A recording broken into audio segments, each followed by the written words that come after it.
रुक्मणी जी ने पाती लिख कर दी, ब्राह्मण देवता ने भगवान को दी, भगवान ने उस पाती को सिर से लगाया, ब्राह्मण को दे दिया, पत्र तुम पढ़ो।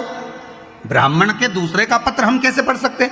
भगवान के पत्र तो तुम्हें पढ़ना पड़ेगा। कारण ब्राह्मण पूछ रहा है कि आप क्यों नहीं पत्र पढ़ रहे, हमसे पत्र पढ़वा रहे हो आपका। आपने भागवत जी में सुना होगा, पत्र भगवान कृष्ण ने नहीं पढ़ा, जो पत्र रुक्मणी जी ने दिया था वो ब्राह्मण से पढ़वाया। तो ब्राह्मण ने पूछा ऐसा क्यों? भगवान कृष्ण ने दाऊ जी से कहा, दाऊ दादा, जिस समय पर ब्राह्मण मेरे राजभवन में आया उस समय में सिंहासन पर बैठा था, ब्राह्मण का अपमान हो गया, वो आया और मैं सिंहासन नहीं छोड़ पाया। ब्राह्मण का सम्मान तब होता है जब राजा भी सिंहासन से खड़ा हो जाए। आज अपमान हुआ है ब्राह्मण। तो इससे क्या होगा दाऊ दादा, अगर ब्राह्मण पत्र पढ़ेगा तो मेरे राज सिंहासन से बड़ा ब्राह्मण का सिंहासन हो जाएगा। इसलिए भगवान की कथा बाचने वाला ब्राह्मण जिस गादी पर बैठता है वो व्यास गादी कहलाती है, और व्यास गादी सारे सिंहासनों से बड़ी होती है। इसलिए भगवान ने पत्र पढ़वाया। पत्र तुम पढ़ो, ये पत्र तुम्हें पढ़ना चाहिए। ब्राह्मण ने पत्र पढ़ा, भगवान ने पत्र सुनते से ही कह दिया, रुक्मणी जी से जाकर कह दो तू श्रृंगार करके गोरा जी के मंदिर पहुंच जा, मैं तुझे लेने के लिए पहुंच जाऊंगा। बोला था कि नहीं बोला था? अरे बोलो तो सही, भागवत जी तो बहुत सुनी तुमने इंदौर में। शिव पुराण का तो हम नहीं कह सकते, पर भागवत का तो कह सकते हैं कि भगवान कह रहे हैं तू जगदम्बा के मंदिर पर श्रृंगार करके पहुंच जा, मैं तुझे लेने पहुंच जाऊंगा। भगवान ने केवल रुक्मणी जी से नहीं कहा था कि तुम जगदम्बा के मंदिर जाओ, मैं तुम्हें लेने पहुंच जाऊंगा। भगवान हर भक्त से एक बात कहते हैं, तुम मेरे दरवाजे तक पहुंच जा, फिर मैं तुझे लेने के लिए पहुंच जाऊंगा। तुझे आना पहले मेरे द्वार तक पड़ेगा, पहले मेरे दरवाजे पर आना पड़ेगा, तब जाकर तू मुझे प्राप्त कर सकता। अब कहीं की यूं बोल दे कि भगवान ने ऐसा बोला था क्या कि श्रृंगार करके ओटला पे खड़ी रही जाओ,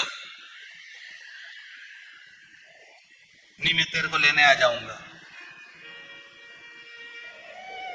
कई माताएं कहती है मंदिर जाके क्या करेंगे, कथा में भीड़ रहे हम जाके क्या करेंगे, तीरथ जाके क्या करेंगे। तो भगवान भी बोला ठीक है मत आ, जब तुम मरेगी तो मैं भी आके क्या करूंगा, क्या करना। ये तो रिश्तेदारी वाली बात है। तुम भगवान के दरवाजे जाओगे तो भगवान अरे बोलो जम के तुम्हारे यहाँ आएगा। तुम किसी के यहाँ जाओगे तो कोई तुम्हारे, पहले की माताएं कैसी होती, पहले मौसी के घर शादी, अब शादी में अगर तुमने तुम्हारी बहू को भेज दिया तो तुम्हारी जो बहन है वो भी क्या करेगी अगली बार, अरे बोलो जम के। देखो कितनी समझदार इंदौर की माता है, तुरंत बोल दी कि उन्हें अपनी बहू को भेजा था तो हम भी अपनी बहू के भेज देंगे। अब बहन के घर शादी में बहन जाती है तो थोड़ा फैलारा उठाती है, थोड़ा काम करती है, सामान उठा लेती है, कपड़ा सोर लेती है, सामान उठा के रख देती है। पर बहन के घर शादी में अगर बहू जाएगी तो फैलारा उठाएगी, वो तो डेंटिंग पेंटिंग करके और कुर्सी पे आराम से बैठ जाएगी, सामान पड़ा पड़े रहने दो, मौसी सास की आई। उसी तरह भगवान की कथा कहती है कि भगवान की कथा में आप जाओगे तो भगवान भी अंतिम समय में आपके दरवाजे पर आएगा। और अगर आप भगवान की कथा में नहीं पहुंचे और तुमने कहा बहू से कह दिया तू चली जा, तो भगवान भी आखिरी में कह देगा ही यमराज तू चले जा, जा। भगवान क्या क्यों छोड़ेगा। और रुक्मणी को लेने के लिए भगवान आए थे तो रुक्मणी को गोदी में ले गए थे। जब मेरा भगवान आता है अंतिम समय में लेने तो आपको गोदी में लेकर जाता है। और वो काला बीआई ब्लैक कलर की स्कॉर्पियो लेके आता है। कौन? जम के तो बोलो यमराज। उसके पास में व्हाइट कलर की टवेरा नहीं है, उसके पास तो ब्लैक कलर की स्कॉर्पियो है। और ब्लैक कलर की स्कॉर्पियो लेके आए, न पाड़ा पे बैठ के न मूंछ पे ताव दे के आए, न पाड़ा की पूंछड़ी से बांध के दोस्ता दोस्ता ले जाए। फिर तो रोए रामेती भाई, रोए कमला भाई, रोए और हमारी दशा बिगाड़ दी। तो पूरा मोहल्ला का लोग बोले कथा में नहीं गई थी इसलिए हम दशा बिगड़ गई, अगर पहुंच गई होती तो व्हाइट कलर की टवेरा आती, मेरा महादेव लेकर आता पकड़ ले जाए। और ब्लैक कलर की स्कॉर्पियो पे जा रही है, बैठी यमराज बनावे बंदी और काया हो गई गंदी। मेरे प्राण छूटे भोलेनाथ तो तुम नंदी लेकर। अंतिम समय परमात्मा आए, उसको बुलाने के लिए प्रयास हमें करना पड़ेगा। आप बुलाओगे तो आएगा ना, उसको बुलाओ। अब सती मैया को लगा मुझे जाना चाहिए, सती मैया पहुंच गई। और जैसे ही माता सती गई, यज्ञशाला में पहुंची, देखा ठाट बाट सब, पर सती मैया का कोई सम्मान नहीं हुआ, आदर नहीं हुआ, क्रोध आ गया। एक गलती माता सती ने कर दी, बहुत बड़ी गलती थी माता सती की, कि वो यज्ञ की अग्नि में कूद कर समाप्त हो गई। काय में कूदी है? यज्ञ की अग्नि में कूदी। बस ये गलती माता सती ने कर दी। और देखो वही बात आ गई ना, थोड़ी सी देर में चक्कू कोपा, भुगतना लंबा पड़ा। थोड़ा सा पाप कर्म करा, भोगना लंबा पड़ा। कर्म भोगना बहुत पड़ता है, अब व्यक्ति कर जाता है थोड़ा सा, पर भोगना बहुत पड़ा। माता सती ने यज्ञ की अग्नि में कूदकर प्राणों को त्यागा। शंकर भगवान ने कहा, सती गलती कर गई तू, बहुत बड़ी गलती तूने कर दी, यज्ञ की अग्नि में कूदकर प्राणों को त्यागा सती, इसलिए तेरा कोयल का जन्म होगा। काय का जन्म होगा? कोयल का। जब आषाढ़ के 2 अधिक पड़ेंगे, आषाढ़ 2 पढ़ते हैं ना, अधिक मास 2 पढ़ते हैं आषाढ़ के महीने के, जब आषाढ़ के 2 अधिक पढ़ेंगे तब तू मेरा स्मरण करेगी, और मेरा स्मरण करेगी तब जाकर कोयल की योनि से छूटेगी, और फिर हिमालय राज के घर में पार्वती मैनावती के गर्भ से पार्वती बनकर जन्मेगी। भोगना पड़ा कि नहीं भोगना पड़ा? पाप थोड़ा सा कर दिया था, अगर प्राणों को त्यागना ही था तो कहीं और त्याग देते, पर यज्ञ की अग्नि में कूदना जरूरी था क्या? यज्ञ की अग्नि में कूदना जरूरी था। कोई अच्छा काम हो, धर्म का कार्य हो, सत्कर्म हो, भगवान का भजन हो, भंडारा हो, भोजन हो, अच्छा कार्य चल रहा हो, कथा सत्संग चल रहा हो, भगवान का भजन चल रहा हो, तो निवेदन है, इसमें बीच में गलत काम के लिए मत कूदना, नहीं तो जिंदगी बेकार हो जाती, भोगना ज्यादा पड़ जाता, बेकार कर्म के लिए।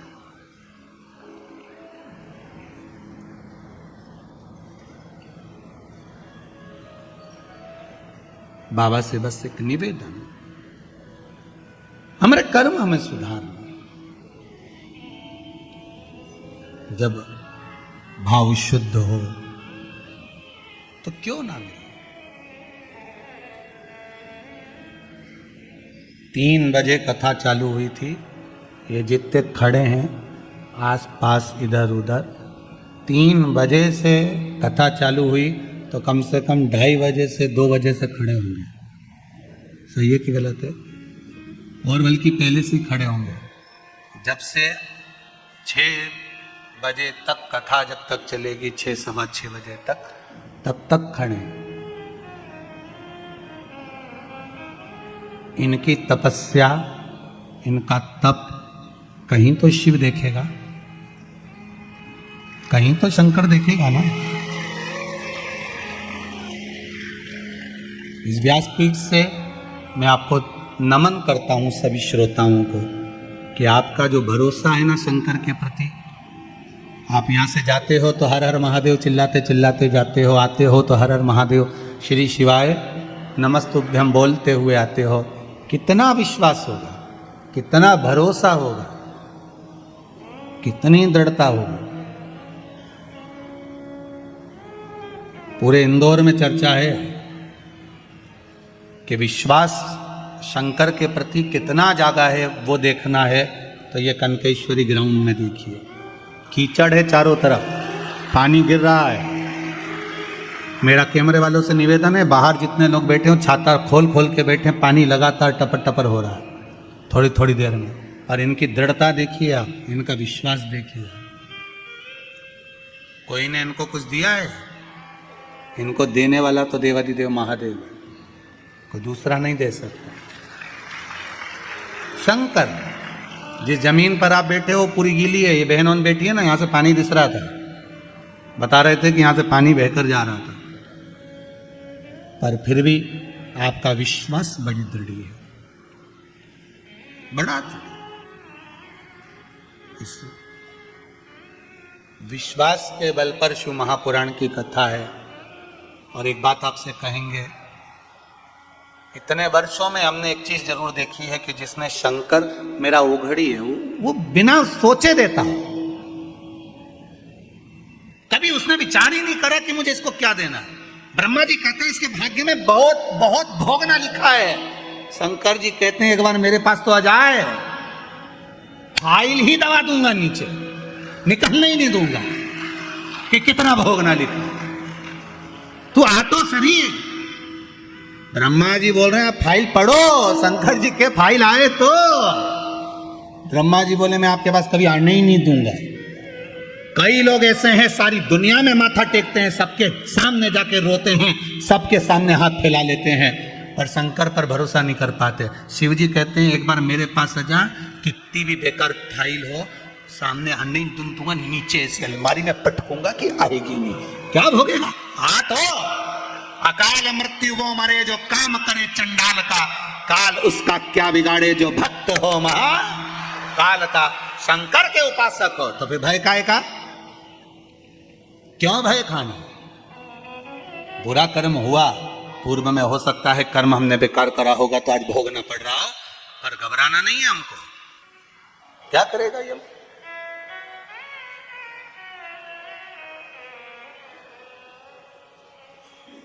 विश्वास की जागरूकता,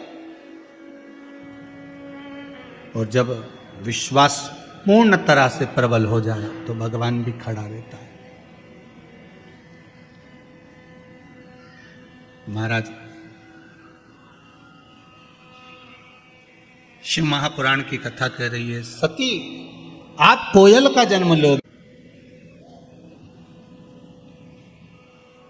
आंखों से अश्रु थे,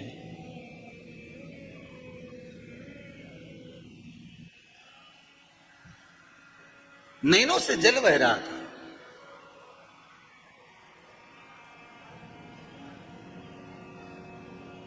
लोग कहते हैं पति के जाने के बाद पत्नी की दशा बेकार हो जाती है, बेधव्य हो जाती है, तो दशा बिगड़ जाती है। पर शिव महापुराण की कथा कहती है सती के जाने के बाद शिव भी मौन हो जाते हैं, शंकर भी मौन है।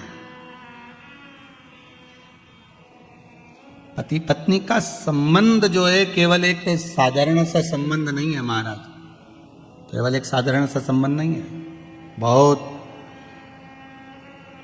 वो अपने माता पिता को छोड़कर, परिवार छोड़कर आपके लिए आपके घर पर आई है, उसका भी आदर पूर्ण होना चाहिए।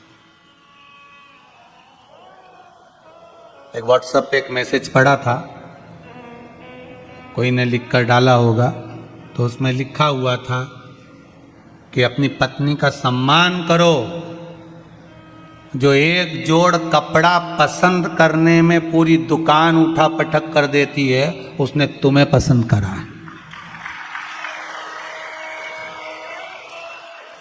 समझो जरा, एक जोड़ कपड़ा पसंद करने में जो पूरी दुकान को ऊंचा नीचा कर देती है, उसने तुम्हें पसंद करा। ये उसका सम्मान होना चाहिए कि देखो तुम जैसे के भी पसंद कर लिया, नहीं तो ये भेरू कौन? जरा विचार कर।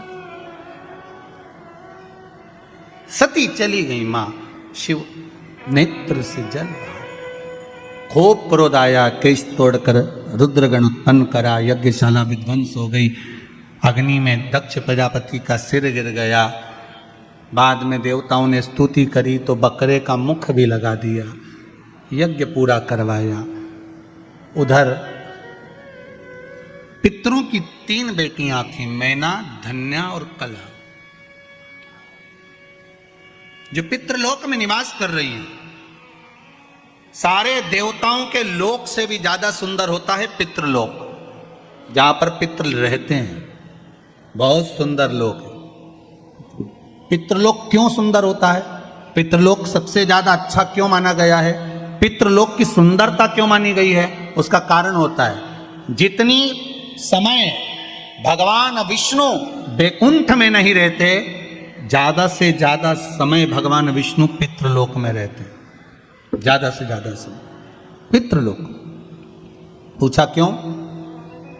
परिवार का, कुटुंब का, गोत्र का व्यक्ति जब कोई अच्छा काम करता है, जितनी देर तक वो अच्छा काम करता है उतनी देर तक भगवान विष्णु को उसके पितृलोक में उसके पितरों के पास बैठकर कंधे पर हाथ रखकर बैठना पड़ता है। जरा विचार करिए, आप 3 घंटे अगर शिव महापुराण की कथा सुन रहे हो तो आपके पूर्वज जो पितृलोक में होंगे, भगवान विष्णु के कंधे पर हाथ रखकर बैठे होंगे कि तेरे परिवार के, तेरे कुटुंब के, तेरे क्षेत्र के कुछ अच्छा काम कर रहे हैं। पितृलोक में भगवान नारायण उनके कंधे पर हाथ रखकर बैठते हैं कि तेरे कुल का व्यक्ति कोई अच्छा काम कर रहा है। और जब वही कुल का व्यक्ति बेकार काम करता है ना, कोई कथा सुनने आया और तुम उसकी चप्पल चुरा के ले गए,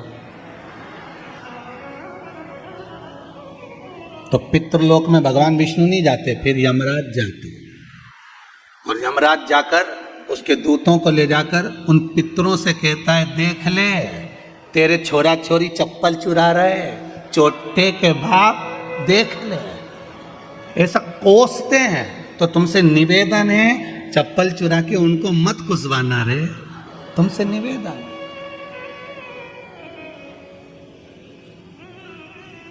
गंगा नहाने जाओ ना हरिद्वार में, तो वहां पे लोग भगवान का भजन करने जाते हैं, और कई कई लोग ऐसे आते हैं कि इनने कपड़ा उतारा, बेग धरा, ये करे गंगे हर, हम इनसे करें नंगे हर।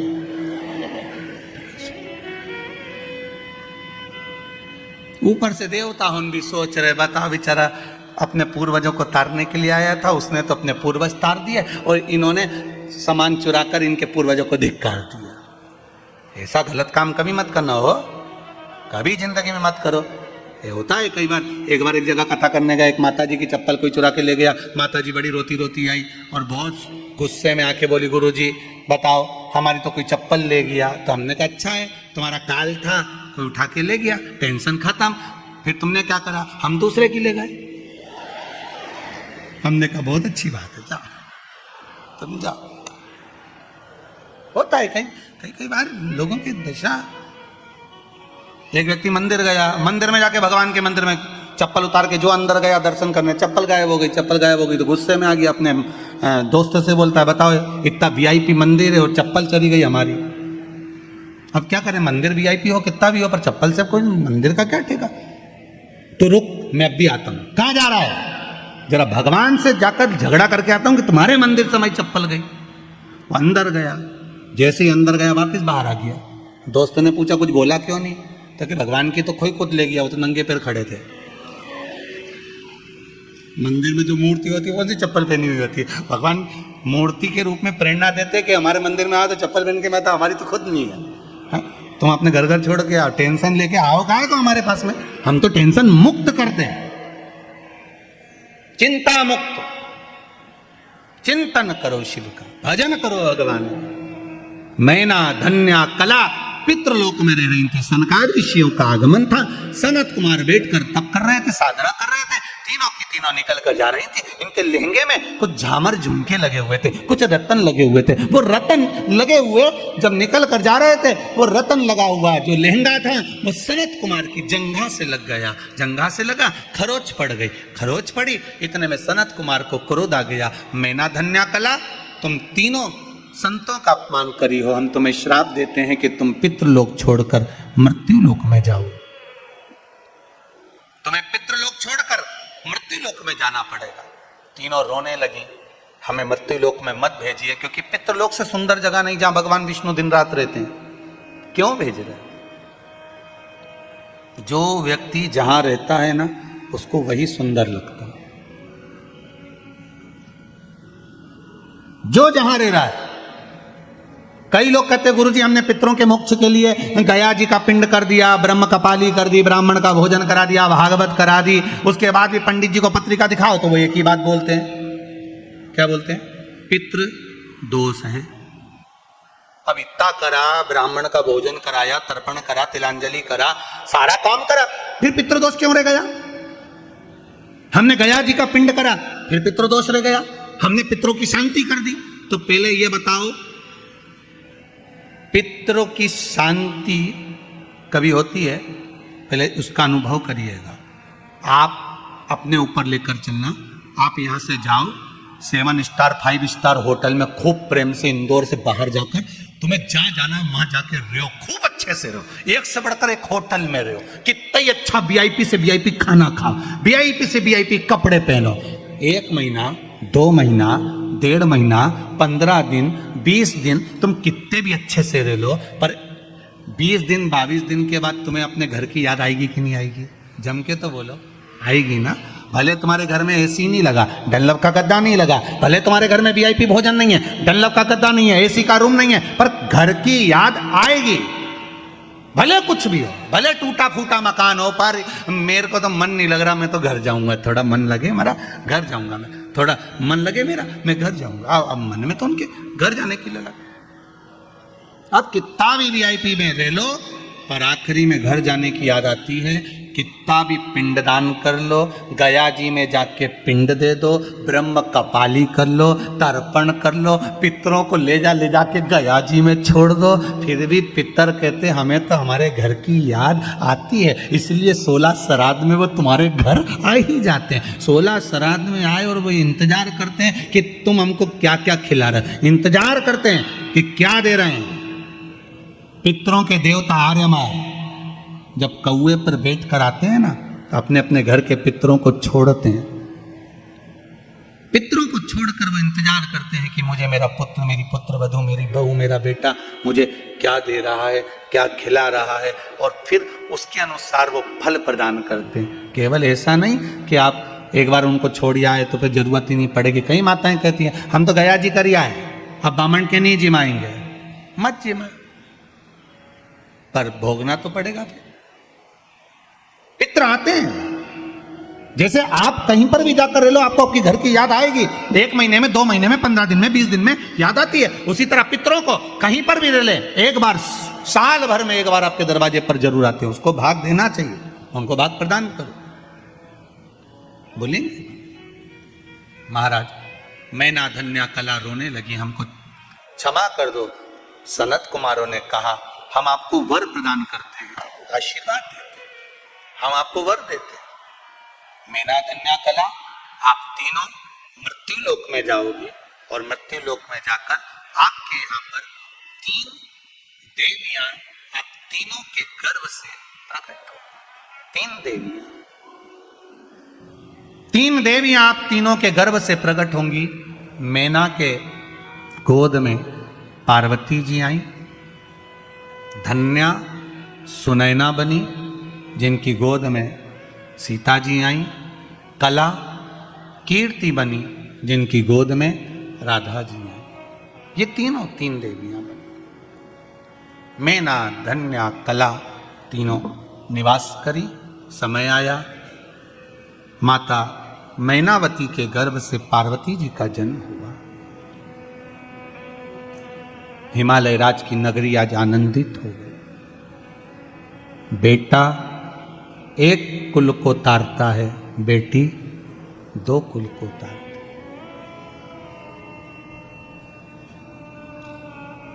एक बार बेटा अपने माँ बाप को दुखी देख सकता है, पर बेटी कभी अपने माता पिता को दुखी नहीं देख सकती। वो बेटी है, नहीं देख सकती। मेरा एक निवेदन सबसे रहा है, पहले से भी करा, आज भी करता हूं। मां अहिल्या शिव महापुराण की कथा चल रही है, इसमें एक निवेदन करूंगा। आप अपनी बेटी को खूब पढ़ाओ, अच्छे से अच्छे कॉलेज में पढ़ने भेजो, अच्छे से अच्छे स्कूल में पढ़ने भेजो। और मेरा बेटियों से निवेदन है, तुम्हारे पिता तुम्हारे लिए अपनी जान निकाल के रख देते हैं, वो कभी मना नहीं करते कि तू कैसे कपड़े पहन रही है। उसको विश्वास है कि मेरी बेटी पढ़ रही है, मेरी बेटी को मैंने कॉलेज भेजा है, मेरी बेटी को मैंने स्कूल भेजा है। एक बाप अपने बेटे की पढ़ाई पर जितना ध्यान नहीं देता उतनी अपनी बेटी की पढ़ाई पर ध्यान देता है। 94 तरह के नरक होते हैं, उसमें एक नरक होता है, गरुड़ पुराण में लिखा है, जो कन्यादान से मुक्त होता है। कन्यादान से मुक्त होता है। 94 तरह के नरक में एक नरक ऐसा होता है, जब तक बाप के घर में अगर बेटी का जन्म हुआ है और बाप अगर उस बेटी का कन्यादान नहीं करता तो बाप को 94 की 94 नरक कई बार भोगना पड़ते हैं। तो मेरा बेटियों से एक निवेदन है, तुम्हारे पिता ने तुमको पढ़ाया, तुम्हारे पिता ने तुम्हारा पालन करा, तुम्हारे पिता ने कभी तुम्हें टोका नहीं, तुम्हारे पिता ने कभी तुम्हें रोका नहीं। बस निवेदन इतना सा है बेटियों से कि अपने पिता को कन्यादान का मौका जरूर देना, यहां वहां मत चली जाए। अपने बाप को, अपने पिता को कन्यादान का मौका जरूर देना। किसी के बहकावे में आकर, किसी के फुसलाए में आकर, किसी के कहने पर आकर आप किसी के साथ जाने का प्रयास मत करना। कितना भी प्रेम किसी से हो जाए, आखिरी में कह देना कि मेरा पिता कहेगा शादी वहीं करूंगी, मेरा पिता कहेगा कन्यादान का मौका जरूर दूंगी मैं अपने बाबुल को। 94 तरह का नरक मेरा बाप भोगे ये मैं नहीं देख सकती। ये बेटी की मर्यादा। आज के जमाने में अनेक धर्म के लोग हमारे हिंदू धर्म की बेटियों को बहला रहे हैं, फुसला रहे हैं, अच्छा अच्छा आकर्षण दिखा रहे हैं और बेटियां उनके कहने में चली जा रही हैं। मेरा बेटियों से निवेदन है, अपने बाप को नरक मत भोगने देना। 94 तरह का नरक बाप ना जाने कितनी बार भोगता है। हर किसी की यहाँ बेटी का जन्म नहीं होता। तो मित्र मिले बहुत दिनों के बाद, दोनों ने आपस में बात करी। एक बोला क्यों रे, शादी हो गई तेरी? हाँ। हो गई शादी? हाँ। तो तेरी हो गई? हाँ। कितने बच्चे तेरे? मेरी 2 लड़कियां हैं, ये मेरे साथ में खड़ी हैं। और तेरी शादी हो गई? हो, मेरे 2 बेटे हैं। 2 बेटे? अरे वाह, अच्छा हुआ भगवान ने मुझे लड़की नहीं दी, अच्छा हुआ मुझे भगवान ने बेटी नहीं दी। कहाँ ध्यान रखता है, स्कूल छोड़ने जाओ, कॉलेज छोड़ने जाओ, उसका ध्यान रखो, शादी करो, ब्याह करो। अच्छा है मेरे घर में 2 बेटे हैं, ध्यान देने की जरूरत नहीं पड़ती, कम से कम बेटे तो हैं घर में। बेटी का जो बाप अपनी बेटियों के हाथ पकड़ा था, उसकी आंख में आंसू ढलने लगे कि मेरे घर में बेटा नहीं, मेरे घर में बेटियां। रो रहा था। एक बेटी ने अपने पिता का मुख देखा, सामने वाले अंकल का कुर्ता खींचा, अंकल का कुर्ता खींच कर कहा, अंकल आप कहते हो कि अच्छा हुआ भगवान ने आपको बेटी नहीं दी? अंकल मैं कहती हूं भगवान बेटी हमेशा भाग्य वालों को देता है, तेरे जैसे खोनले को नहीं देता। जो अपनी बहन बेटी को कभी एक साड़ी नहीं देता, कभी अपनी बहन बेटी को सामान नहीं देता, जैसे जैसे नंदे घर में आती हैं, बहन बेटी घर में आती हैं तो भाभियों का मुंह भगोना हो जाता है। तो ऐसे के घर में कौन लड़की देगा, कौन दे बेटी? भगवान भी सोच समझ के बेटी देता है। कई कई करोड़पतियों की यहाँ इतना पैसा, लोग कहते हैं इसके घर में बेटी हो जाती है, उसके घर में बेटा हो जाता है। और कई कई ऐसी हैं जो बेचारा ठेला चला रहा है, उसके घर में 2-3 लड़कियां हो जाती हैं। क्यों? कारण क्या है? भगवान ने उसको कन्यादान का मौका नहीं दिया, क्योंकि भगवान जानता है कि 94 नरक भुगताना है। और एक गरीब ठेला चलाने वाले के घर में 3-3 लड़कियां इसलिए दे दी क्योंकि इसको अब मुक्त कर देना है, इसको बैकुंठ तक पहुंचा देना है। कन्यादान करने वाला 94 नरकों से मुक्त हो जाता है। जिन जिन के घर में बेटियां हों उनके चरण छूकर मैं प्रणाम करता हूं। धन्य है आप, आपके घर में बेटी का जन्म हुआ। साधु वार्ता है आपका, धन्यवाद। बेटी जन्मी, हिमालय राज आज प्रसन्न है जिनके घर में बेटी का जन्म हुआ है। बड़े खुश होना बेटी के जन्म पर, बड़े आनंद में रहना। मेरे घर में बेटी हुई है, उसके बराबर कोई सुख नहीं। और बेटियों से निवेदन है कन्यादान का मौका जरूर देना, बहलाने फुसलाने में मत आ जाना। कह देना साहब मेरा पिता है, उससे कन्यादान करवाऊंगी मैं। कन्यादान हो मेरे पिता। अब देवऋषि नारद आ गए, उन्होंने थोड़ा सा भाग्य का वर्णन कर दिया। बड़ा सुंदर वर्णन किया। इनको जो पति मिलेगा नग्न वेशधारी, भस्म जमाने वाला, जटाजूट बांधने वाला। मैनावती के गर्भ में गोदी में जो कन्या है उसको देखकर मैनावती रोने लगी, ऐसी बेटी क्यों दूंगी मैं ऐसी जगह पर? जो भाग्य में लिखा है उसे कोई टाल सका है? तुम कितना बदलोगे, कितना बदलोगे आप पढ़ा सकते हो, लिखा सकते हो, आप डॉक्टर बना सकते हो, आप कलेक्टर बना सकते हो, आप एसपी डीएसपी बना सकते हो, आप सब कुछ बना सकते हो अपने बच्चों को, पर उनका भाग्य नहीं बना सकते। भाग्य तो भगवान लिख कर भेजता है, भाग्य वो लिखता है।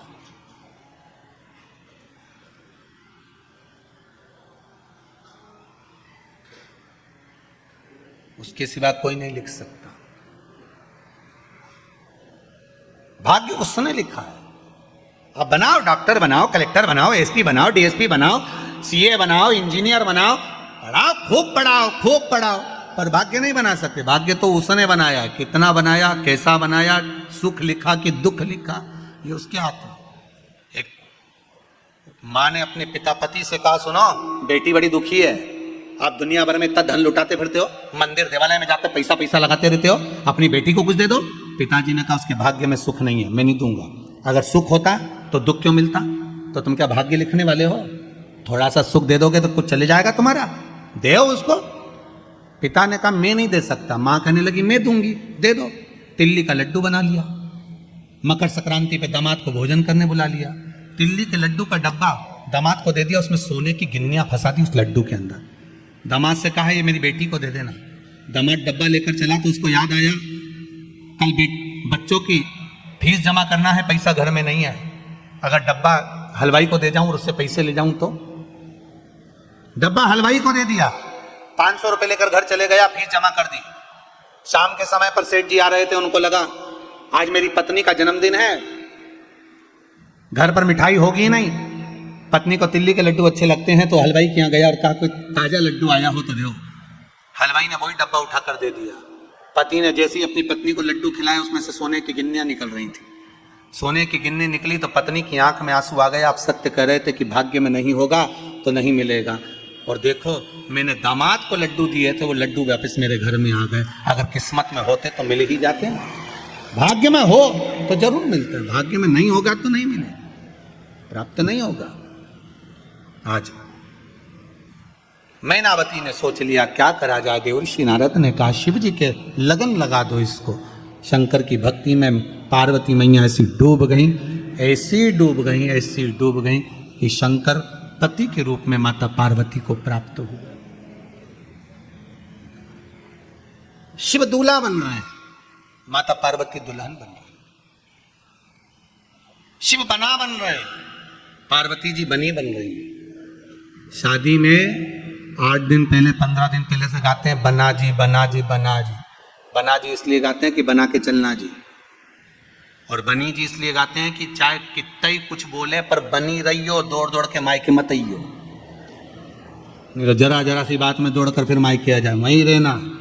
हो जाता है थोड़ा विवाद घर में परिवार में चलता रहता है, पर थोड़ी थोड़ी बात को लेकर मायके नहीं आना। और मेरी माताओं से निवेदन है, बहनों से निवेदन है, अपने ससुराल की बात, जरा जरा सी बात अपने घर पे फोन लगाकर कभी मत बताओ, कभी मत बताओ।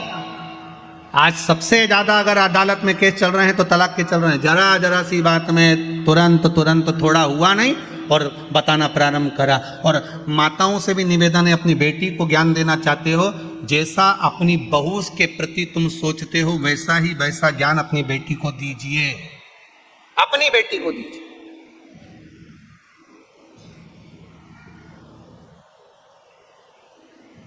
थोड़ा सा अच्छा बनाने का प्रयास करिए। भाग्य में लिखा है, सुख लिखा होगा तो सुख मिलेगा। मान लो एक जगह तलाक हो भी गया, दूसरी जगह शादी करोगे, फिर दुख लिखा होगा तो क्या कर लोगे? भाग्य में जो लिखा होगा वो तो भोगना ही है। इसलिए फिर निवेदन, मत बुरे कर्म कर बंदे वरना पछताएगा। भगवान की आंखों से तू बच नहीं पाएगा, तू बच नहीं पाएगा। अरे ओ अज्ञानी मत करना, बचना मुश्किल है। देवता गए भगवान शंकर के लिए सुंदर श्रृंगार लेकर। बाबा भोलेनाथ जी बोले मैं श्रृंगार खुद कर लूंगा। सुंदर सुंदर रथ लेकर गए, बाबा बोले मैं खुद रथ पे बैठ जाऊंगा, मुझे नहीं चाहिए। अच्छे अच्छे लोग गए तैयार करने के लिए, बाबा कहे मेरा तैयार मैं खुद कर लूंगा। आज का मुहूर्त था शादी का, बारात लेके ही नहीं गए। शंकर भगवान से पूछा बारात कब चलोगे? शिव जी बोले मुहूर्त तो आन दो। मुहूर्त कब आएगा? जब आ जाएगा, जब चल देंगे। मुहूर्त ही नहीं आया, 8 दिन निकल गए, 15 दिन निकल गए। हिमालय राज ने टेंट वाला, घोड़ी वाला सबको वापिस कर दिया। पंडित जी भी वापिस चले गए कि बताओ बारात ही नहीं आ रही तो रख के क्या करेंगे? मुहूर्त ही नहीं आया। अब जो मुहूर्त निकला था वो तो निकाल दिया। शिव जी का मुहूर्त नहीं आया। शिव जी का मुहूर्त कब आया? जब सामने से अर्थी है, सामने से लोग मुर्दे को लेकर आ रहे थे। राम नाम सत्य कहते कहते शंकर जी खुश हो गए, नाचने लगे, मेरा मुहूर्त हो गया, अब मुझे बारात लेकर जाना है। स्वप्न में अर्थी दिखती है तो समझ लो कोई शुभ कार्य होने वाला है। किसी को मरा हुआ देख लिया स्वप्न में, समझ लो उसकी उम्र बढ़ गई। और आप कोई शुभ कार्य के लिए जा रहे हो, सामने से अर्थी निकल कर चली गई, समझ लो वो कार्य सफल होने वाला है, उसमें सफलता मिलने वाली है। अर्थी का दर्शन, कोई कार्य के लिए जा रहे हो, शुभ कार्य के लिए, शुभ माना गया। इसका मतलब ये नहीं है कि तुम शमशान के पास ही घर बना लो। नहीं तो तुम्हारा क्या है, तुम तो क्या सीवर वाला महाराज बोला है, अपन तो शमशान के पास घर बना लो, रोज मुर्दा आता जाता दिखेगा तो अपना कार्य अच्छा होता जाए। इसका मतलब ये नहीं हो। शुभ कार्य के लिए शिव जी श्रृंगार कर रहे हैं। इतने में भगवान शंकर तो जाके नंदी पर बैठ गए थे। नंदी पर बैठे तो भोलेनाथ जी से भगवान विष्णु ने कहा प्रभु आप ऊपर कुछ मत पहनो पर नीचे तो कुछ पहनो। एक आसन पर भगवान भोलेनाथ जी बैठे थे। शिव जी ने कहा इसी आसन को मान लेता हूं। बांधा, खुल गया, फिर बांधा, फिर खुल गया। आसन तो आसन था, खुल रहा था तो शंकर जी ने अपने गले में से सांप को उठाकर नीचे बांध लिया। बांध कर नंदी पर जाकर बैठ गए। नंदी पर बैठे तो उल्टे बैठे। नंदी का मुख उधर था, शिव जी का मुख इधर था। इंद्रदेव ने शंकर जी से जाकर पूछा भोलेनाथ जी आपकी शादी हो रही है, दूल्हा हमेशा सीधा बैठता है, आप उल्टे क्यों बैठे हो? शंकर भगवान बोले हमारा कोई बाप नहीं, हमारा कोई भाई नहीं, बारात कैसे देखेंगे? आगे से नंदी देखेगा, पीछे से हम देखेंगे, इसलिए उल्टे बैठे। नंदी पर औंधे बैठे। और जो बारात चली और देवताओं ने शहनाई बजाना प्रारंभ करी। जैसी शहनाई बजाना प्रारंभ करी तो जो आसन पे बंधे हुए थे महाराज वो भी डोलने लगे। जैसे ही डोलने लगे तो पुंगी बजाने वालों ने जैसी शहनाई बजाई, बाबा का आसन फिर खुल गया। ब्रह्म देवता नाचते नाचते आकर बोले प्रभु प्रभु प्रभु। भोलेनाथ जी बोले क्या हो गया? आसन फिर खुल गया। शंकर भगवान ने सांप को फिर लपेटा, चुपचाप लपेटा। क्यों खुल रहा है बार बार? सांप बोला प्रभु आपकी शादी है, आदत से छूट नहीं सकता, ये पुंगी बजाते हैं और मेरे को जब तक नाचू नहीं आनंद नहीं होता है। उज्जैन में वो घोड़ा गाड़ी चले ना, तांगा, उज्जैन में सवारी बैठ गई तांगे में। तांगे वाला सवारी लेकर चला स्टेशन की, सुबह सुबह का समय। अब वो तांगा चलाने वाला की जो तांगा था, घोड़ा गाड़ी थी, वो थोड़ी देर बाद रुक जाए। तांगे वाला नीचे उतरे, नाचे, फिर गाड़ी में बैठे तांगे में, फिर चले, फिर वो घोड़ी रुक जाए, फिर चले। अब जो बैठे बेचारे स्टेशन जाने वाले, उनकी ट्रेन नहीं छूट जाए तो उन्हें पूछ लिया भैया ये पागलपंती क्यों करे बार बार बार बार? नीचे उतरे ने, नाचे ने, फिर आगे बढ़े। उसने कहा जी जो बारात की घोड़ी थी वो तांगा में आ गई और तांगा की घोड़ी घर रह गई। अब जब तक नाचो नहीं तब तक आगे बढ़े नहीं, क्योंकि वो आदत, अब उसकी आदत थी घोड़ी की, जब तक वो 2-4 के देख नहीं ले तब तक 2 कदम चले नहीं। तो बेचारा तांगे वाले ही उतर के नाच रहा। अब जैसे ही ये पुंगी बजाए, शहनाई बजाए और बाबा खुल के बैठ जाए। अब भोलेनाथ जी ने उसको फिर बांध लिया और थोड़ी देर बाद फिर खुल गया। इंद्रदेव ने ब्रह्मा जी से कहा बारात अच्छी नहीं लग रही, आप आमंत्रण करें। शिव जी से कहें जैसे शंकर जी वैसी बारात होना चाहिए। शंकर भगवान ने डमरू खड़का दिया, डाकनी पुसाचनी भूत चुड़ैल भयंकर आ गए, सब नाचने लगे। आगे आगे 33 कोटि देवता, पीछे डाकनी पिशाचनी भूत चुड़ैल इतने भयंकर भयंकर रूप रख के आए जिनका वर्णन नहीं। ऐसा रूप रख के आए, सब नाचने लगे। इंद्रदेव ने ब्रह्मा जी से पूछा ब्रह्मदेव आगे आगे जो देवता नाच रहे हैं, कोई तो कत्थक कर रहा है, कोई भांगड़ा कर रहा है, कोई गरबा कर रहा है, पर ये भूत चुड़ैल नाच रहे हैं, इनके नाचने का समझ में नहीं आ रहा है, ये कैसे नाच रहे हैं? इनके नाचने का कोई नाम है क्या? ब्रह्मा जी बोले चिंता मत करो, लोग इसे कलयुग में डिस्को कहेंगे। कलयुग में लोग इसको डिस्को कहेंगे। समझ में नहीं आता, ऐसे हाथ पटकते जैसे ततैया छा गया। कहीं कहीं का तो जमीन पे सो जाए, ऐसा लगे जैसे मिर्गी आ गई बापड़ा।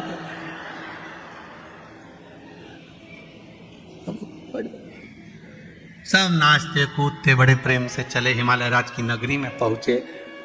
शिव जी के विवाह में और राम जी के विवाह में अंतर है।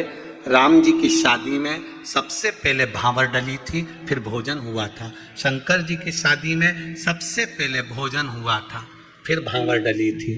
एक तरफ 33 कोटि देवता बैठ गए, दूसरी तरफ भूत चुड़ैल बैठ गए। पत्तल लगाने वाले आए, इधर लगा कर गए, इधर आए।